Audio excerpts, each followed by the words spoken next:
दुआ है हमारी हर कदम पर आपको खुशियों की बहार मिले, पूरी उम्र अपनों का खूब प्यार मिले, खिलती रहे तमन्नाएं फूलों की तरह, अल्लाह करे ऐसी ईद की खुशी आपको बार बार मिले। नमस्कार, आप सभी को ईद की मुबारकबाद।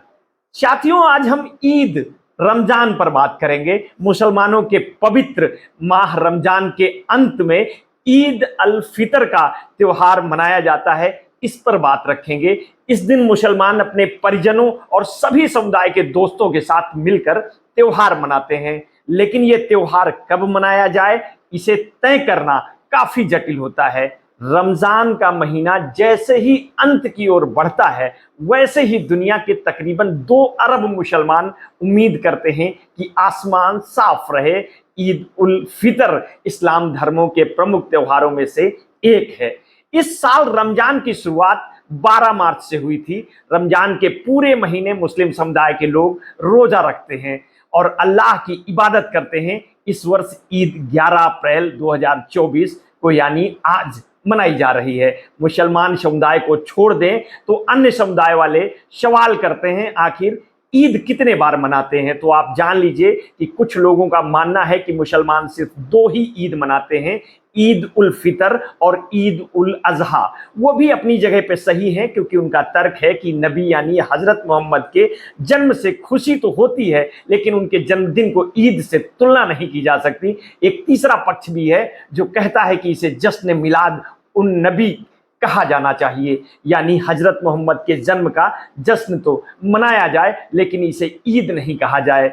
नबी यानी इस्लाम के आखिरी पैगंबर हजरत मोहम्मद का जन्म सऊदी अरब के शहर मक्का में साल 570 ईस्वी में इस्लामिक वार्षिक कैलेंडर के तीसरे महीने रबी उल अव्वल की 12 तारीख को हुआ था। इस्लामिक कैलेंडर चंद्रमा पर आधारित होता है, इसलिए इस्लामिक तारीख और अंग्रेजी तारीख अलग अलग होती है। मुसलमानों का विश्वास है कि अल्लाह ने अलग अलग समय पर दुनिया के हर हिस्से में अपना संदेश देने के लिए अपने दूत भेजे हैं, जिन्हें नबी या पैगंबर यानी संदेश देने वाला कहा जाता है। हजरत मोहम्मद अल्लाह के भेजे गए आखिरी दूत। ईद उल फितर को भारत में आम जुबान में मीठी ईद या सेवई वाली ईद भी कहते हैं। इस ईद के दौरान सेवई एक खास पकवान के रूप में बनाई जाती है और इसीलिए इसे मीठी ईद के रूप में भी कहा जाता है। ईद उल फितर के बारे में आप जान लीजिए। ये ईद मुसलमानों के पवित्र महीने रमजान की समाप्ति पर मनाई जाती है।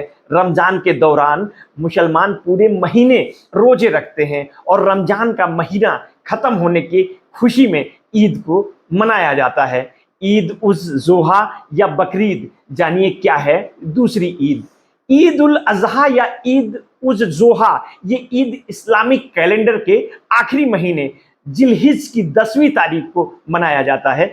ईद मुसलमानों के एक पैगंबर और हजरत मोहम्मद के पूर्वज हजरत इब्राहिम की कुर्बानी को याद करने के लिए मनाई जाती है। मुसलमानों का विश्वास है कि अल्लाह ने इब्राहिम की भक्ति की परीक्षा लेने के लिए ही अपने सबसे प्यारी चीज की कुर्बानी मांगी थी। इब्राहिम ने अपने जवान बेटे इस्माइल को अल्लाह की राह में कुर्बान करने का फैसला कर लिया, लेकिन वो जैसे ही अपने बेटे को कुर्बान करने वाले थे, अल्लाह ने उनकी जगह एक दुब्बे को रख दिया। अल्लाह केवल उनकी परीक्षा ले रहे थे। दुनिया भर में मुसलमान इसी परंपरा को याद करते हुए ईद उज जोहा या ईद उल अजहा मनाते हैं। इस दिन की कुर्बानी दी जाती है, इसलिए भारत में इसे बकरी ईद भी कहा जाता है। ईद का संबंध हज से भी है। जब दुनिया के लाखों मुसलमान हर साल पवित्र शहर मक्का जाते हैं, बकरे की कुर्बानी हज का एक अहम हिस्सा है। जानिए ईद मिलाद उन नबी के बारे में। दुनिया भर के मुसलमान हजरत मोहम्मद के जन्म को तो पवित्र मानते हैं, लेकिन इसे मनाने का अलग अलग रूप है। सुन्नी और शिया मुसलमान के बीच हजरत मोहम्मद के जन्मदिन को मनाने को लेकर कोई खास मतभेद तो नहीं है, लेकिन ईरान में इस्लामिक क्रांति के बाद इमाम खुमैनी ने कहा था कि हजरत मोहम्मद के जन्मदिन को दुनिया भर में उनके संदेश को पहुंचाने के रूप में मनाया जाना चाहिए। इसलिए शिया मुसलमान इस दिन को याद तो करते हैं, लेकिन इस दिन को कोई विशेष आयोजन नहीं करते। लेकिन खुद सुन्नी मुसलमान के अंदर इसको लेकर मतभेद हैं। सऊदी अरब में इसे ईद के रूप में नहीं मनाया जाता है, लेकिन तुर्की और कई दूसरे इस्लामिक देशों में हजरत मोहम्मद के जन्मदिन को बड़ी ही धूमधाम से मनाया जाता है। भारत की बात करें तो यहाँ के सुन्नी मुसलमान दो खास हिस्सों में बटे हुए हैं। एक हिस्सा खुद को बरेलवी मुसलमान कहता है, जबकि दूसरा हिस्सा खुद को देवबंदी मुसलमान कहता है। बरेलवी मुसलमान हजरत मोहम्मद के जन्म को बहुत ही धूमधाम से मनाते हैं। इस दिन बरेलवी मुसलमान खास आयोजन करते हैं। कई जगहों पर ऐसे कार्यक्रम आयोजित होते हैं जिनमें इस्लाम और हजरत मोहम्मद के जीवन के बारे में लोगों को बताया जाता है। हजरत मोहम्मद की शान में जुलूस निकाले जाते हैं, एक से एक बढ़िया पकवान बनते हैं, गरीबों और यतीमों को खाना खिलाया जाता है। लेकिन देवबंदी मुसलमान इस अवसर पर कोई खास आयोजन नहीं करते। उनका कहना है कि इस्लाम में जन्मदिन मनाने की कोई प्रथा नहीं है। भारत में भी इसे बड़े पैमाने पर मनाने की जानकारी नहीं मिलती है। हालांकि बरेलवी मुसलमान कहते हैं कि भारत में मुगलों के दौर में भी हजरत मोहम्मद के जन्मदिन को बड़े ही धूमधाम से मनाने का रिवाज है। 1989 में बीपी सिंह की नेशनल फ्रंट सरकार ने हजरत मोहम्मद के जन्म दिवस को सरकारी छुट्टी घोषित कर दिया था। इसके बाद इसके बारे में ज्यादा चर्चा होने लगी थी और मुसलमानों का एक बड़ा हिस्सा भी इसे बढ़ चढ़कर मनाने लगा था। एक खास बात यह है कि मुसलमानों के विश्वास के मुताबिक हजरत मोहम्मद का देहांत भी इसी दिन हुआ था, इसलिए इसे 12 वफात यानी मौत का दिन भी कहा जाता है। जो लोग ईद मिलाद उन नबी के दिन खुशी नहीं मनाते, वो एक तर्क ये भी देते हैं कि हजरत मोहम्मद की मौत भी उसी दिन यानी 12 रबीउल अव्वल को ही हुई थी। उस दिन खुशी कैसे मनाई जा सकती है?